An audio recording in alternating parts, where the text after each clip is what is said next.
We have another gubernatorial candidate who's arrived and is in the House, and that is Chris King. Chris and Philip were both on stage in Fort Myers just earlier this week.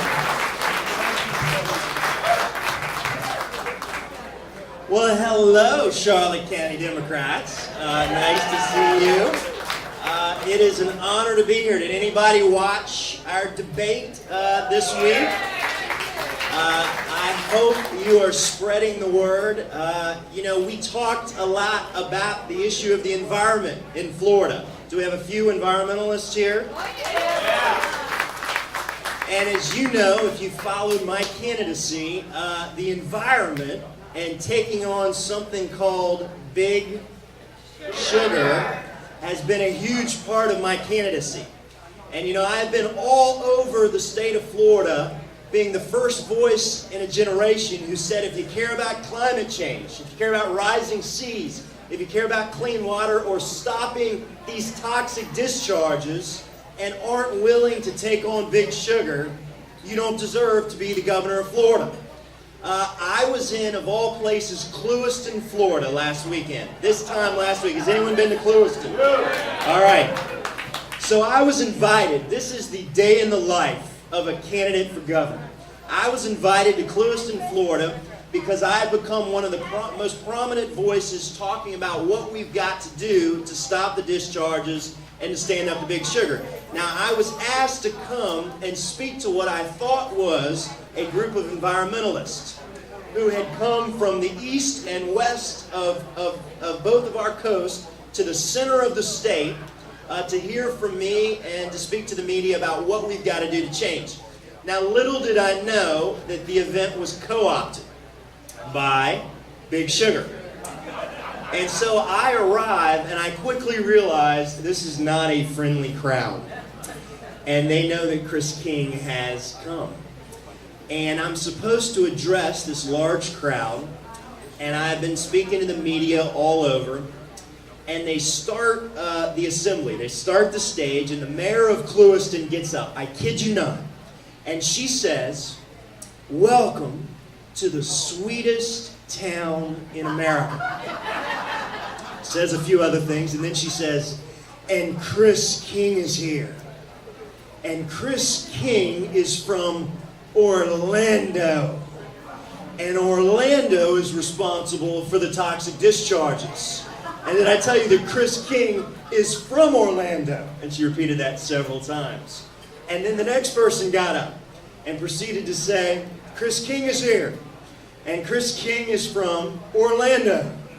And proceeded to talk about why I was responsible. I had unique capacity to be responsible for all of the discharges that were going on in the state of Florida. And as I looked around the crowd, I would see U.S. Sugar hats all through the crowd. And then, wouldn't you guess, they didn't let me get up there and speak. They didn't even let me defend myself. So I'm leaving out of town, not feeling like I was treated with much hospitality. And I get a little idea. And I do this from time to time, and I wonder if these are good ideas or terrible ideas. And we passed the international headquarters for U.S. Sugar. And I said to my team, let's turn around. And I go back and I turn around. You can see this online if you haven't seen it. And I stand out in front of U.S. Sugar, in front of their big sign, and I proceed to talk about the fact, on video, had one take, because within 30 seconds, a big monster truck had pulled up behind our car with a menacing-looking guy who was wanting us out of town. Had one take. And I started and I said, I am Chris King, running for governor of Florida. I am in Clewiston, Florida today, which calls itself the sweetest town in America, and they weren't very sweet to me today.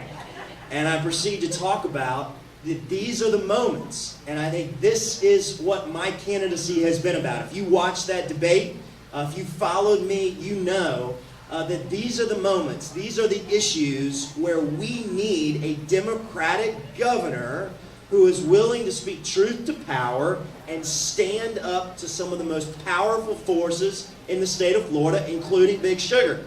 And that's been something that I've tried to do from the start. If you know anything about me, you know I'm from Central Florida. I'm the youngest of 3 boys. I have a passion for public education for many reasons, but one of which I was in public school when I met the girl who would become the woman who would become my wife. My future wife was a high school senior when I met her.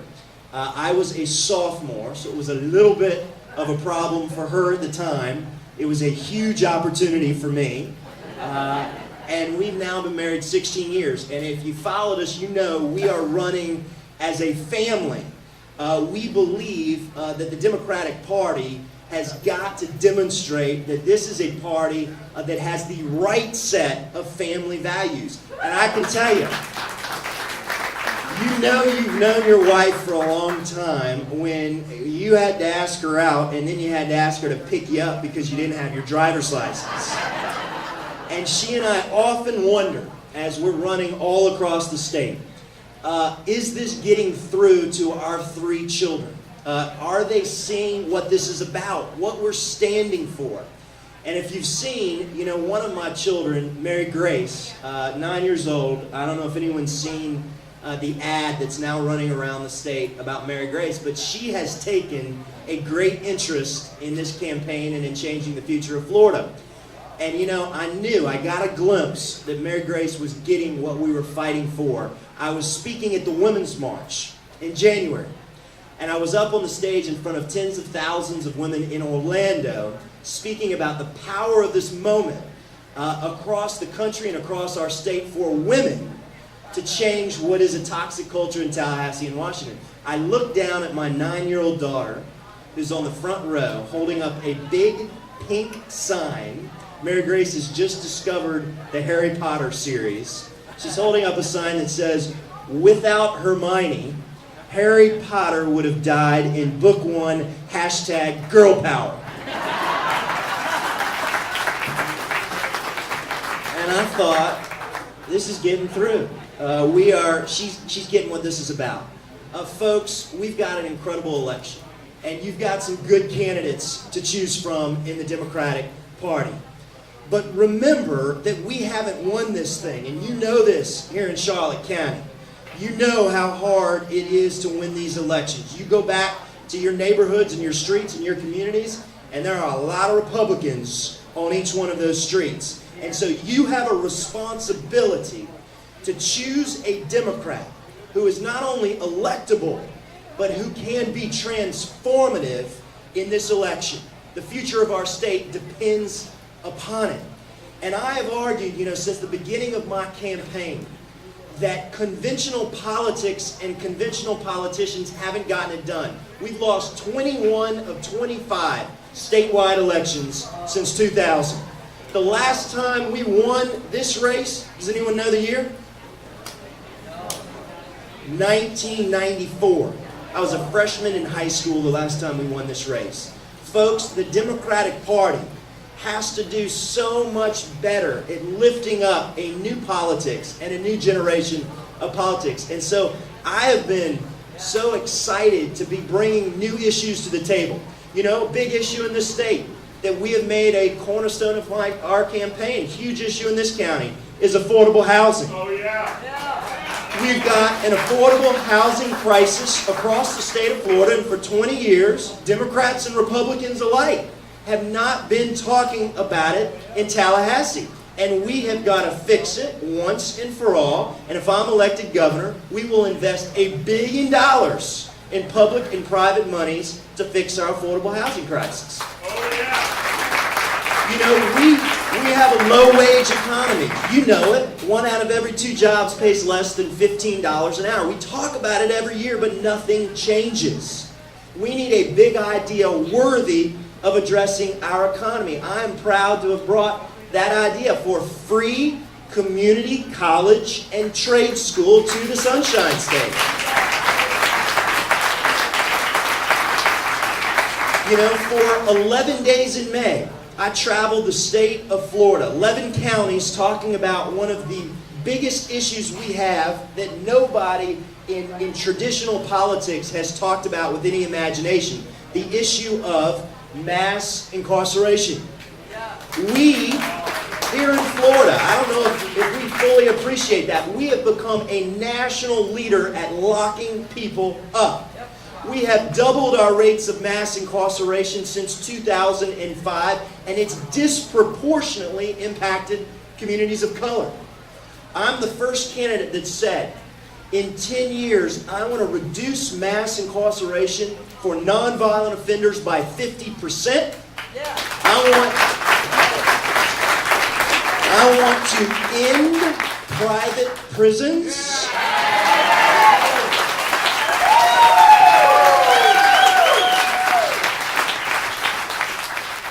I want to legalize and tax marijuana.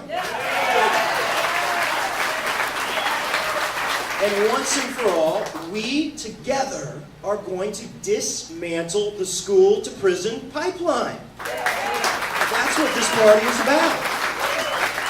Let's talk about gun safety. You know, they have called my policies to address gun safety some of the most ambitious in Florida and around the country. You know, I didn't just come out with an assault weapons ban proposal on day one of my candidacy.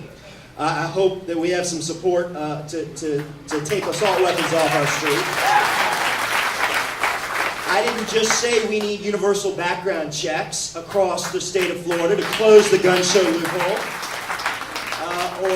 or banning high-capacity magazines, but I came up with one better. You know, I call it the Every Kid Fund for Gun Violence Prevention.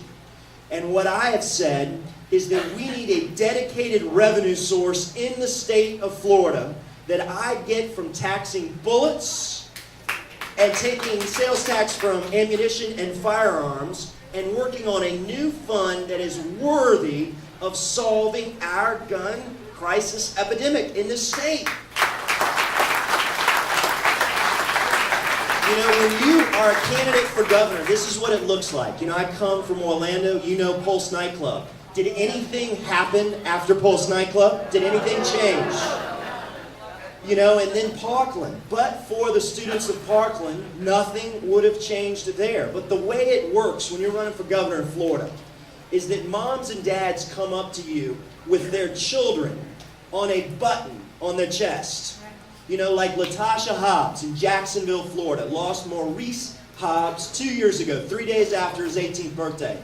And she comes up to me and she says, Chris, we have to do so much better. We have to be bold. We have to be courageous. We have to be willing to do the hard things that traditional politics has failed to do. Folks, that's our opportunity. I would just encourage you, as you look at Ron DeSantis, he's got a lot of fans here in Charlotte. As you look at Adam Putnam, folks, we disagree with everything they stand for, don't we? Yeah. But they are tough, they're disciplined, they're well-funded, and they're going to be ready for us. And so what you've got to identify, what you've got to choose, is a Democrat this year who is willing to swing for the fences and be transformative. Because I'll end with this. This is how it often works. Adam Putnam or Ron DeSantis will be up against us late October. Whole state of Florida watching. Everybody's paying attention.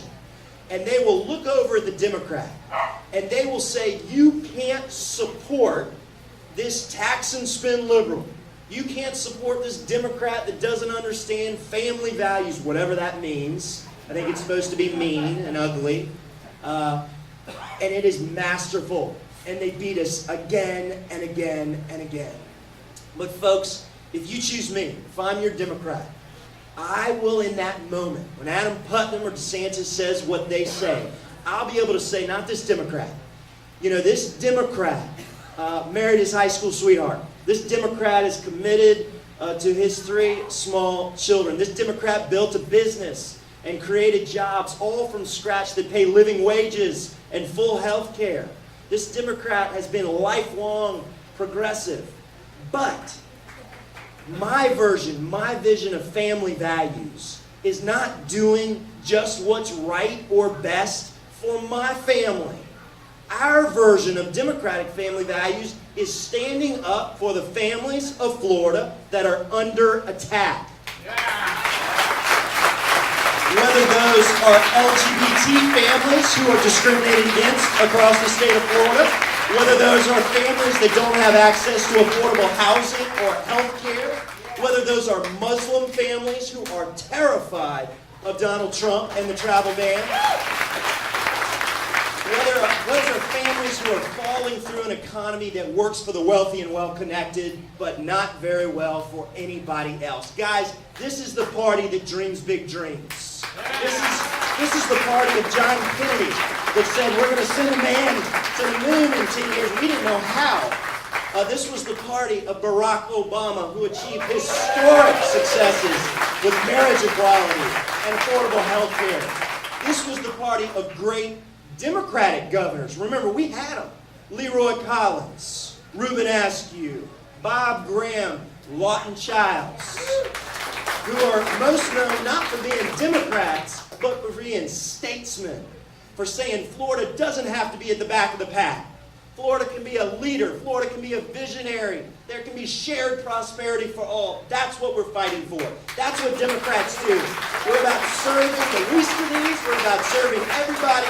And that's what Chris King will do if he's your next Democratic governor. Thank you so much for having us today. I appreciate it. Thank you so much, Chris King.